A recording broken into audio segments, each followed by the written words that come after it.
What I am going to tell you happened to me in 2018. I'm from Santiago de Chile, and at that time the summer had just arrived.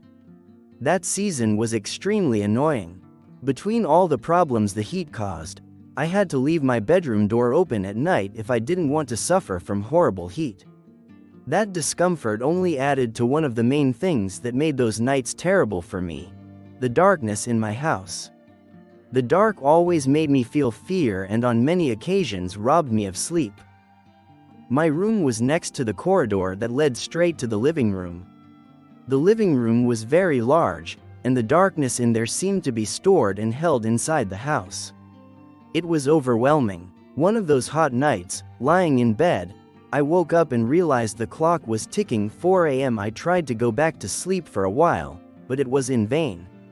Sleep had abandoned me. I decided to let the time pass thinking about personal problems I had to solve, hoping my body would tire and I'd fall asleep again. I spent a while immersed in my thoughts when my alarm rang. It was already 9 a.m. I always give myself a little time after waking to get organized in my head. After a bit, I sat up in bed and, out of the corner of my eye, noticed the corridor that led to the living room. The sun kept reminding me of the extreme heat outside, but my room always stayed very dark because it was, so to speak, in the center of the house. Very little light came in.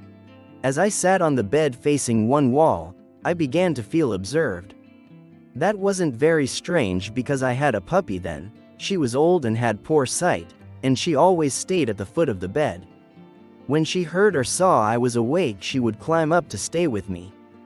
But that morning she took longer than normal, and the feeling of being watched lasted, I think, more than a minute. I felt an enormous need to turn and check what it was. What I saw, I don't know if you'll believe me, but I swear I saw something that left me with the coldest fear I've ever felt. Near my bedroom door there was a human silhouette, apparently. Despite the darkness, this silhouette was an even darker color than anything around it. It was an imposing darkness. It looked at me directly without moving. It had no facial features to describe.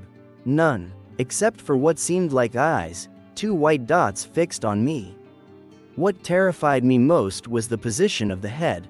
It seemed as if its neck was twisted back, like that scene in The Exorcist where Regan goes down the stairs walking with her body inverted. It was as if its neck were broken and bent backwards. That's the only way I can describe it.